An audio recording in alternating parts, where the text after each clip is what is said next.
Vamos falar de sistema de computação, ou seja, os conceitos fundamentais, para que posteriormente a gente consiga falar mais com detalhes sobre os microcontroladores, sem precisar, né, voltar aos aspectos dos sistemas computacionais, né? Então, falando nesse sentido, vamos para a primeira parte, que é que a gente vai ver a arquitetura básica dos sistemas computacionais. Então, nós temos aqui a unidade central de processamento, ou a CPU, que ela é composta de 3 itens principais: unidade lógica aritmética, registradores, temporizadores e controladores.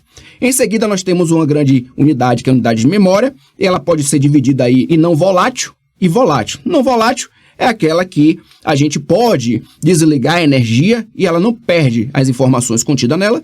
Já a memória volátil, eu preciso manter uma energia, né? Ou seja, a memória tem que estar energizada para que ela possa armazenar e guardar as informações. No outro grupo, nós temos a unidade de entrada e saída, ou I/O, né, que a gente conhece, interligados com os dispositivos de entrada e com os dispositivos de saída. Então, nós temos esses 3 grandes blocos que se comunicam entre si. Através de quê? Através dos barramentos que a gente vai ver em seguida.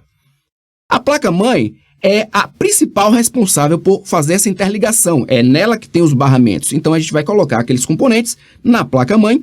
A CPU necessita de memória, memória RAM e memória ROM, registradores de deslocamentos, CI com funções especiais de I/O e principalmente os barramentos. Então vocês estão vendo aqui uma CPU, essa CPU aqui é uma Intel 4004, foi a primeira da Intel, né? Só para dar um charme aqui na apresentação. E nós temos a memória RAM, memória ROM, né? E a placa-mãe fazendo essa interligação entre eles. Falando agora da CPU, qual é o papel dela principal? O papel dela é processar, mas para processar nós precisamos buscar a informação. Então, a gente busca informação na memória, decodifica, tá? Porque essas informações estão codificadas em um padrão, tá? Dependendo de como é a plataforma, como é a arquitetura. Depois, a gente executa essa instrução e põe o resultado novamente na memória. Então, nós temos aí a unidade lógica aritmética com o papel de fazer toda a questão matemática, né? O envolvimento das operações matemáticas e também lógicas. Nós temos a unidade de controle, controlando o fluxo. Agora eu vou ler da posição tal de memória, agora eu vvou escrever na posição tal de memória. Então, essa unidade de controle faz isso. E os registradores internos servem para uma memória especial internamente à CPU. A velocidade da CPU é muito maior do que a velocidade que a gente tem de busca das informações na memória RAM. Então, eu preciso ter uma memória dentro da CPU, chamada de registradores, para que o processador não fique lá ocupado, esperando que a informação saia da memória RAM e chegue até a CPU para ela processar. E depois espere que a informação volte para a memória RAM. Então, nós temos os registradores internos, que são memórias de alta velocidade internamente na CPU.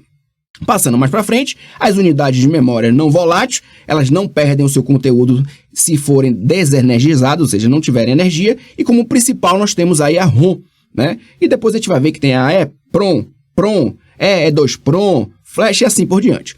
A volátil perde sim a informação e nós conhecemos elas como as principais, são a memória RAM, memória de acesso randômico, aleatório. Unidade de entrada e saída, aqui eu já vou caracterizar um pouquinho mais para o nosso sentido, né, que é o dos microcontroladores, onde nós temos aqui como unidades de entrada, que a gente vai chamar aqui para microcontroladores de sensores. São variáveis de controle que viabilizam entrada de dados, ou seja, nós temos aqui, por exemplo, sensor de luz, sensor de temperatura, sensor de pressão, várias coisas que a gente pode fazer entrada lá nos nossos microcontroladores. E como saída, a gente vai chamar de atuador, quando a gente estiver falando de microcontrolador especialmente, aqueles caras que fazem a saída da informação, ou seja, para um alto-falante, para um LED, né, para um RGB, um LED RGB, para um motor. Então, são aqueles caras que a gente tem o papel de sair. Como a gente vai falar aqui de microcontroladores, nós estamos preocupados, na verdade, com a interação física. A gente chama de computação física. A outra computação que a gente conhece é aquela computação que a gente emite dados para um aplicativo, e esse aplicativo armazena esses dados e dá informação, mas ela não interage com o mundo. Então, você perceba que eu posso interagir com o mundo com um sensor de luminosidade, por exemplo, se tem luz ou se não tem, e aí processar alguma coisa e, de repente, tocar um alarme. Tá? Então, eu estou interagindo com o mundo. Então, vamos falar agora de barramentos. Nos barramentos, nós temos barramentos de endereço, barramentos de temporização e de controle, e também tem barramento de dados. E principalmente a gente tem que observar o seguinte, a direção que as informações vão entrar, vão sair, somente entrar ou somente sair. Tá? Então nós temos aqui o barramento de endereço, ele é unidirecional, só tem uma direção. Então ele conduz o endereço de memória para buscar a instrução a ser executada e endereço de dados ou de registradores das interfaces de entrada e saída. Ou seja, a CPU manda essas informações, seja para memória ou para dispositivos de entrada e saída. Só nesse sentido, tá? CPU ordena para memória ou ordena para o dispositivo de entrada e saída, tá? É principalmente interessante a gente entender isso, né? Porque não pode jamais a memória RAM informar a CPU um endereço, tá certo? Olha, CPU, você vai mandar sim, você vai trabalhar desse jeito. Não, né? A CPU é que é o principal controlador, a principal unidade que vai fazer essa orquestração, tá certo? Através de quem? Da sua unidade de controle. Agora, nós temos aqui o barramento de temporização e controle, também sendo unidirecional, e aí, nesse barramento de controle é que vai dizer, olha, este endereço que eu estou mandando para a memória, ele vai, através do barramento de endereço, manda um endereço para a memória, por exemplo, e diz à memória, através do barramento de controle, leia ou escreva. Se for um processo de leitura, né? Ó, endereço 1, 2, 3, 4, controle, ler. O que a memória vai fazer? Vai buscar no endereço 1, 2, 3, 4, né? O controle lá de memória, vai olhar, é para ler? Vai ler aquele endereço, os dados que tiverem lá, os binários que tiverem lá, ele vai mandar para a CPU. Através de quem? Do barramento de dados. Então, perceba, o barramento de dados agora está pegando informações, nesse caso, da memória e transportando da memória para a CPU. Agora, se no barramento de controle ele passar a informação, né? Já tinha passado a informação do endereço, o endereço 1, 2, 3, 4. Agora, no barramento de controle, ele botar lá, escreva. Aí o que acontece? Escreveu o quê, meu querido? Você mandou o endereço, beleza, já reservei o espaço aqui no 1, 2, 3, 4. Você pediu para escrever, beleza. Agora o quê? Então a CPU também, além dessas duas informações, tem que mandar os dados para serem escritos lá. Então esses dados são mandados da CPU para a memória, nesse exemplo, através do barramento de dados.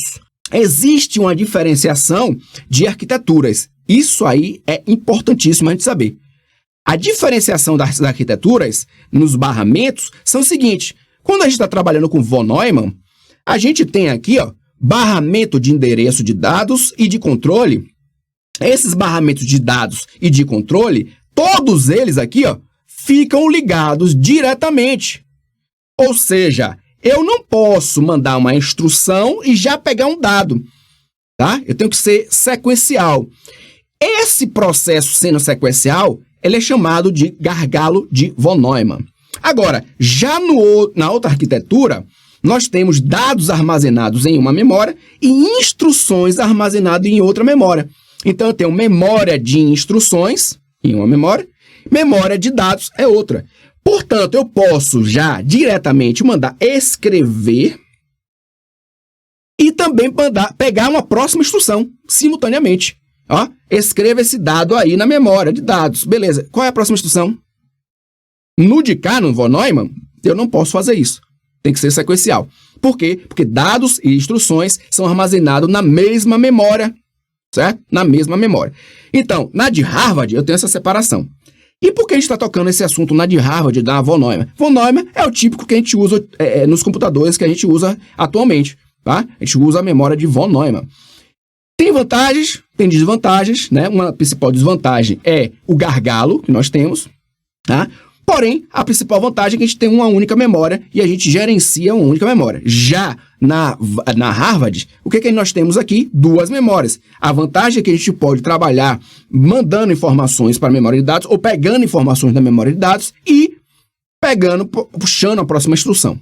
Nós temos em von Neumann alto nível de dados, dados e instruções compartilham a mesma memória e a associação depende de cada tarefa.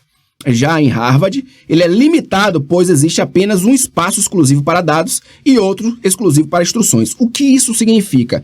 Se eu tenho, por exemplo, 8 GB de armazenamento de memória, aí eu digo, ó, 4 GB é para dados, 4 GB é para instruções.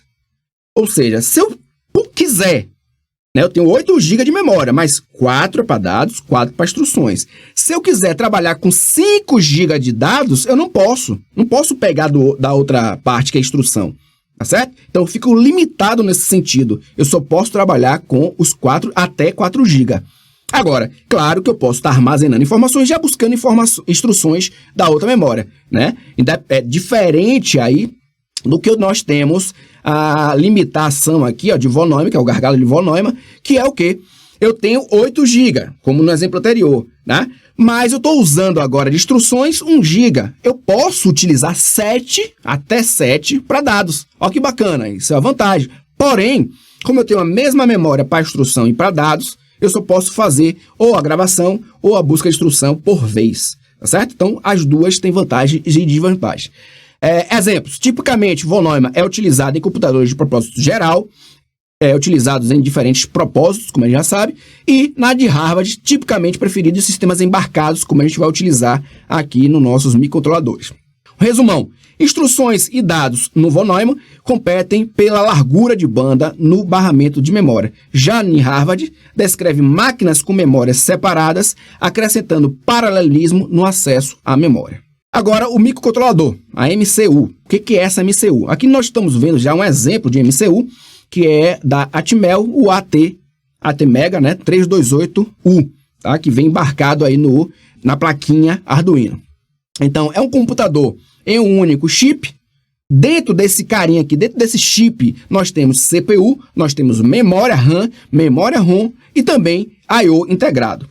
Foco desse cara é economia de espaço.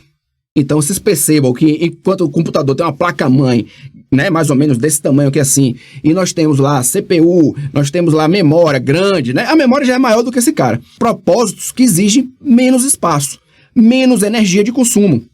E também é muito mais barato. Né? Nós temos aí microcontroladores desses na casa de R$10. Eu tenho eletrônica embarcada, TV, DVD, relógio, micro-ondas, automóveis, centrais de alarme, celulares, brinquedos, etc. Embarco com esse carinha daí. A diferença entre MCU e a CPU tem várias diferenças, né? Então, com relação a custo, MCU, ou seja, a unidade central do microcontrolador, ela é mais baixa, bem mais barato do que uma CPU, né? E vocês sabem o custo da CPU, que é caríssimo. Processamento. O poder de processamento do AMCU é bem menor do que o poder de processamento de uma CPU. A CPU processa muito mais. Dependendo do nosso objetivo, a gente não precisa de tanto poder de processamento. Com relação à dimensão, a AMCU é pequena e a CPU é grande.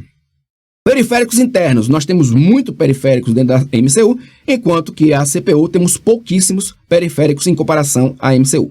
Foco da MCU é na versatilidade, enquanto que o foco da CPU é na velocidade. A escalabilidade bastante limitado na MCU, porque senão você vai ter que cortar, abrir lá o chip, tá certo? Aquele microcontrolador lá que nós vimos anteriormente, a gente vai ter que cortar aqui e botar alguma coisa que a gente queira dentro. Então é bastante limitado.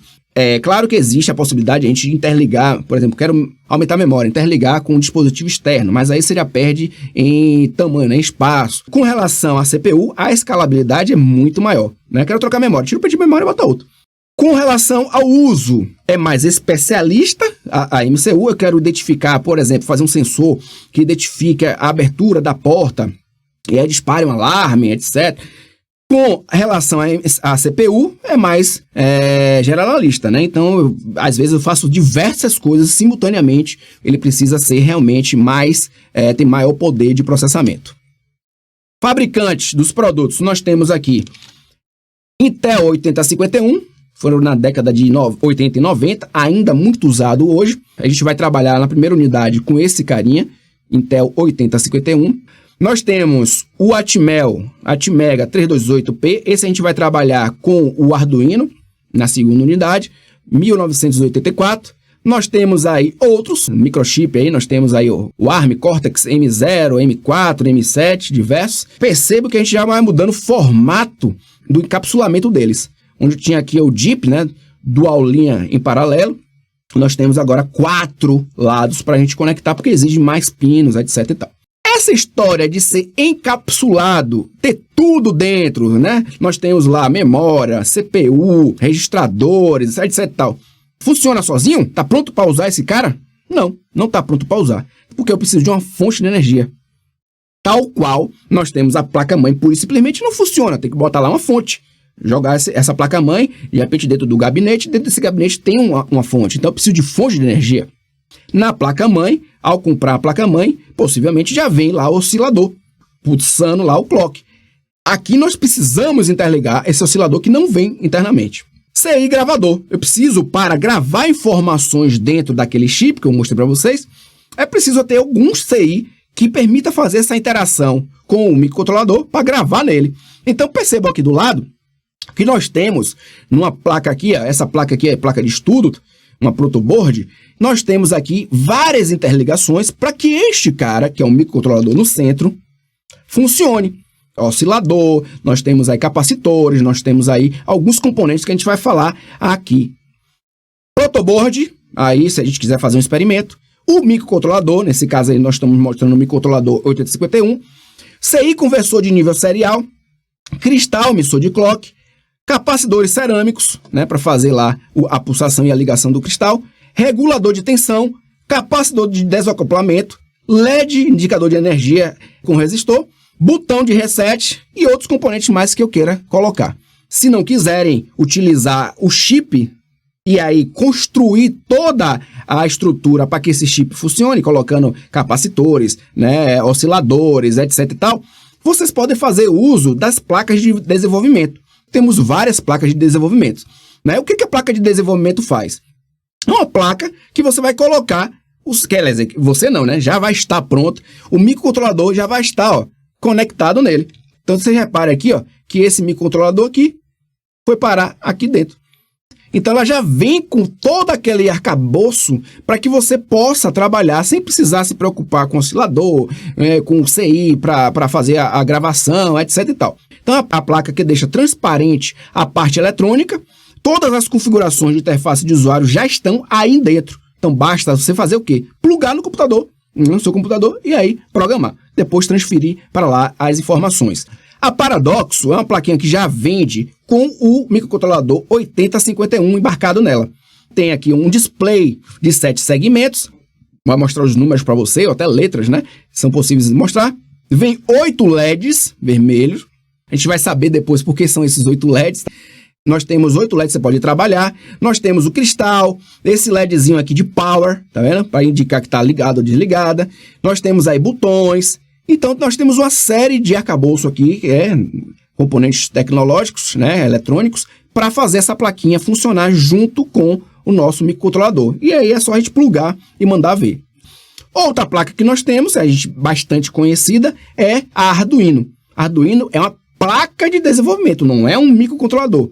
O microcontrolador está aqui dentro da placa. É esse carinha daqui, ó, que a gente já falou, inclusive, nesse instante, que é um Atmega 328, nesse caso aqui, P. O Atmega, o controlador, ele está aí dentro da placa e nós temos outras pecinhas aqui, né? Nós temos aqui o oscilador de clock, nós temos aqui os reguladores de tensão, botão, alguns LEDs aqui, ó, LED, componentes. Então, nós temos agora a facilidade de ligar nessa porta USB nosso computador e aí fazer essa programação. Esquecer a ligação, né, dos componentes eletrônicos para fazer com que o microcontrolador possa trabalhar. Uma outra placa também é a NXP ARM. Nós temos vários formatos dela aqui, assim como a Arduino. Eu mostrei nesse instante aqui, foi a Arduino Uno, é essa daí, mas nós temos outras, né? Temos a Nano, temos o Mega, temos vários tipos de Arduino, vários tipos de placa. Aqui nós temos também vários tipos de placa. Plaquinhas pequenas, placas já com 4 display de 7 segmentos, inclusive com a possibilidade de você colocar a bateria daquela pastilha, né? Ó, do tipo pastilha, certo? Nós temos já aí um displayzinho, temos outras mais simples. Então, aquela que atender a sua necessidade para aquele objetivo que você quer, funciona. Nós temos essa aqui, mega placa, né? Ela é pequena, mas ela tem muita coisa. Essa placa PIC, vocês provavelmente já devem ter ouvido falar. Nós temos aqui diversos displays de 7 segmentos, 1, 2, 3, 4, 5, 6 displays de 7 segmentos, podemos escrever a palavra Sandro, por exemplo, aqui, ó, S-A-N-D-R-O. Então já pode escrever a palavra Sandro. Botão pra caramba. Ó quanto botão nós temos aqui. 1, 2, 3, 4 por 4, 16 botões. Nós temos o microcontrolador aqui dentro e vários outros periféricos. LED pra caramba também aqui do lado. Meu mouse, cadê? Aqui. Nós temos LED pra caramba aqui do lado. Então, nós temos diversos periféricos aqui, ó. Um speaker, né? Um falantezinho, um botãozinho aqui. Então, temos várias coisas que a gente pode estar fazendo com essas plaquinhas PIC. Como programar a MCU?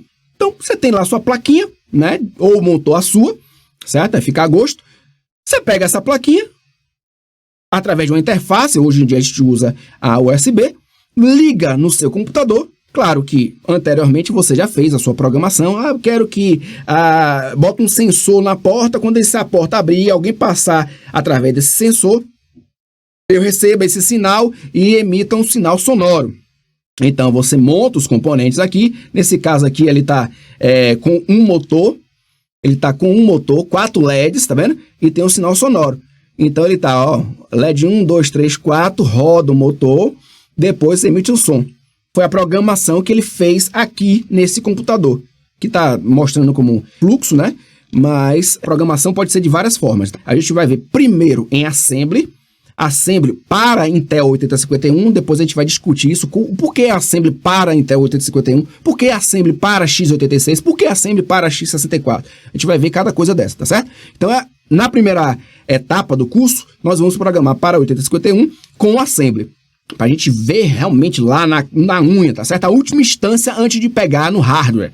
A gente vai ver isso. E depois a gente vai subir um pouquinho para uma linguagem mais próxima do C com o nosso Arduino. Faz a programação normal, com os ifs, que na verdade são chamados de outras coisas lá embaixo. E aí gera os bits que a gente transfere através do cabo.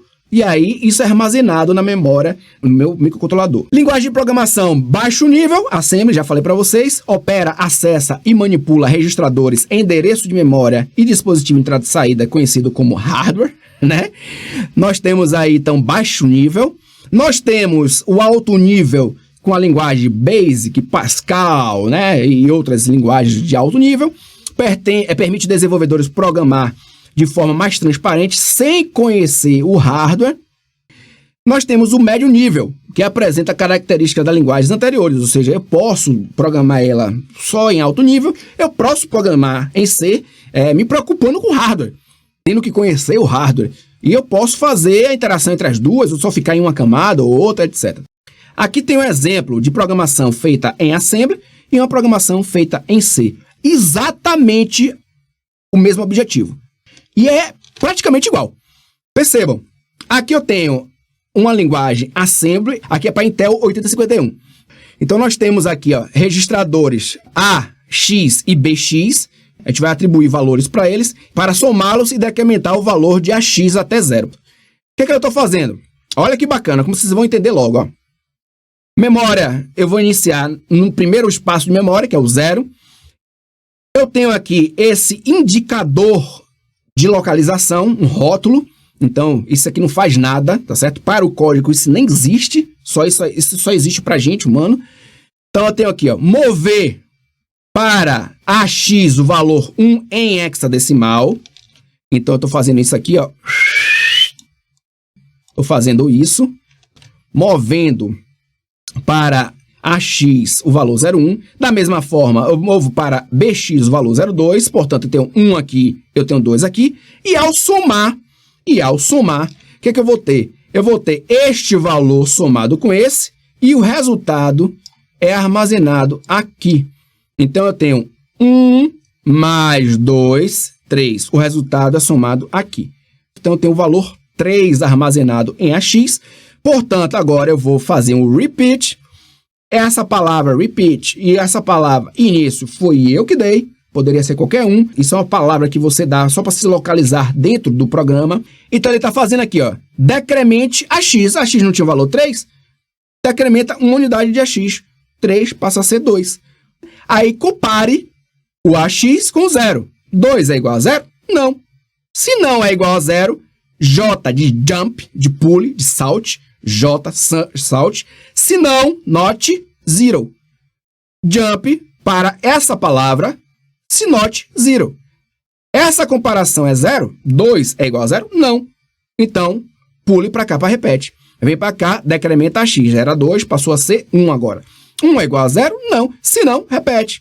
Decrementa, 1 vira 0. 0 é igual a 0? É. Pula? Não, porque agora é igual. Acaba. Vendo este mesmo programa aqui em C, mesma coisa, ó. Atribuir os valores A e B, não é mais AX e BX. Eu até poderia voltar a variar, forçar um pouquinho, mas eu fiz questão de deixar A e B. Somar e decrementar o valor até 0. Olha lá. A recebe 1. É a mesma coisa de mover 1 para X. B recebe 2. É a mesma coisa de B receber 2. BX receber 2. A é igual a A mais B. Opa! AX vai ser igual a AX mais B. Exatamente igual. 3 linhas, 3 linhas. Main. While A diferente de 0, decremente A. A, nesse caso aqui, é 3. É diferente de 0? É. Decrementa, vira 2. É diferente de 0? É. Decrementa, vira 1. É diferente de 0? É. Decrementa, vira 0. Não, é mais, agora é 0. Volta para cá e acaba. Certo? Basicamente, o mesmo programa. Verifique que o decremento do lado esquerdo é o A menos menos do lado direito. O repetir aqui nada mais é do que o abre e fecha chaves aqui, que eu poderia considerar, de repente, o repete e esse cara não indentar, jogar para cá, ó. Ficaria um bloco. Sabe, é necessário fazer essa indentação? Não é necessário. Só para visualização da gente ficar mais fácil o programa, né? De repente, ó, eu colocar esse carinha aqui, ó, o JNZ repete, colado aqui, eu já sei que esse trecho que está dentro vai repetir. E ficaria mais ou menos similar ao que tem aqui.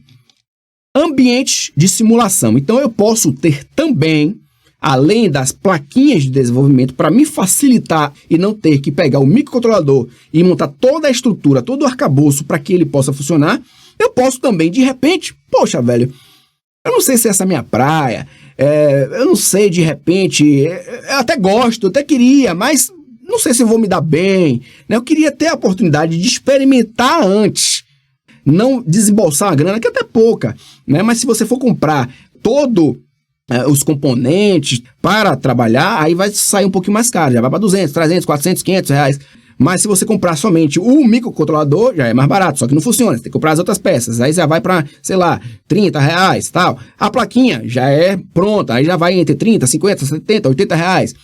E se eu não quiser gastar esse dinheiro agora, ou se eu não puder gastar esse dinheiro agora, mas eu quero estudar isso para ver se eu posso, né? Se eu gosto. E aí, de repente, eu gostando, e eu vou comprar esse negócio. Eu posso trabalhar com os ambientes de simulação, inicialmente. Temos alguns ambientes bem legais. Primeiro, e o mais punk de todos, né, o mais completaço de todos, é o Proteus. O Proteus você pode trabalhar aí com Arduino, com ARM, Atmel, tem versões de 8 bits, 16, 32, é bastante interessante. Ele é muito bom. Porém, a interface dele não é tão, assim, digamos, bonitinha. Nós temos aí uma outra possibilidade, agora só trabalha com uma coisa só, que é o Tinkercad. Ele trabalha com Arduino Uno. Então, você pode trabalhar com ele e a gente vai fazer, como está um ambiente aqui mais remoto, a gente vai trabalhar com esse carinha aqui durante a segunda unidade. Quem tiver essa plaquinha, massa, pode retratar aí nas suas placas. E na primeira unidade, nós vamos trabalhar com esse simulador, que é o EdSim 51, que no primeiro dia de aula eu falei para vocês, mostrei inclusive ele, baixei ele, né, através do site, etc.